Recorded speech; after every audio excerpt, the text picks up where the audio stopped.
So I've been having a ton of fun going over weapons and reviewing them. So in this video, I'm going to be going over the reckoning weapons that have returned this season. This is going to be for PvE, and I'm just going to be honest about these weapons. A lot of them lack good perks for PvE, and I just don't seem to find myself using them. But I want to talk about them since people keep asking me. So first off, we have the return of spare rations. This is mostly a weapon I would use in PvP. However, with hand cannons getting a massive buff for PvE in the future, this is an easy weapon to get your hands on. In the first perk slot, we have options like rapid hit as well as subsistence. As well as in the second perk slot, there's kinetic tremors as well as vorpal weapon. The only downside to kinetic tremors is that you have to shoot 6 hand cannon shots on an enemy in order for it to proc, so you might not be able to get much use out of this. Overall, I really don't see myself using this in PvE ever, to be honest, as there are better options for hand cannons in PvE as well as just in the kinetic slot. It's just really lacking some solid perk options for PvE, but my favorite on this would be rapid hit as well as kinetic tremors if I had to choose. If you missed out on crafting a catalyst mini tool, have no worries, because bug out bag is a great SMG for PvE. This is a solar SMG that pairs really well with solar builds. It has really good perks in the first slot, such as threat detector, subsistence, perpetual motion, and gut shot straight if you like that for PvE. And in the second perk slot, there's incandescent, which makes this weapon so good. This is probably the best weapon for PvE out of all the reckoning weapons, so make sure you get your hands on this. I use this SMG a ton, especially when I'm on my solar titan. So really, if you're gonna go for any of the reckoning weapons, just go for this SMG, truthfully. Next, there is the Outlast pulse rifle. This is another weapon that I don't see myself running for PvE too much, as there are other strong pulse rifles for PvE out there. However, there are still some solid perk options on it.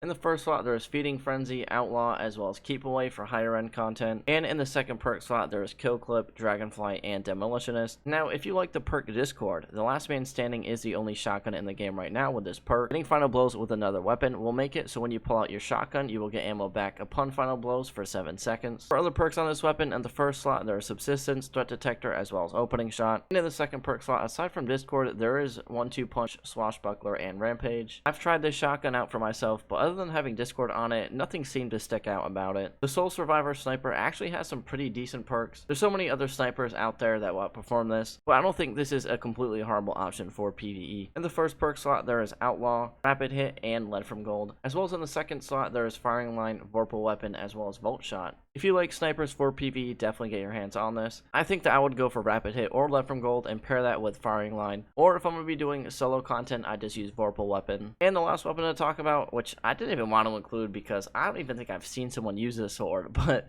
this is a just-in-case sword. In the first perk slot, there is Relentless Strikes, Tireless Blade, as well as Unrelenting. And in the second perk slot, there's Incandescent as well as Whirlwind Blade. Now, if you want an ad-clearing sword, the combination of Relentless Strikes and Incandescent could definitely be fun, but just in high-rend content, it's going to be useless.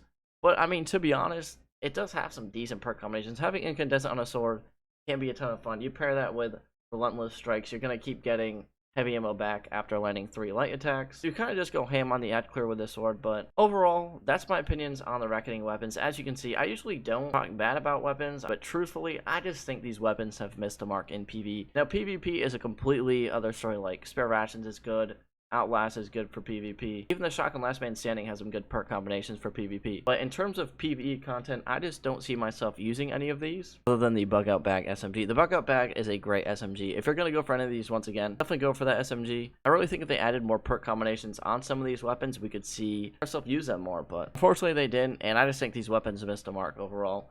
So that'll be it for this video. Let me know your thoughts on these weapons as well as my opinions. I'll see you on the next one, alright? Peace.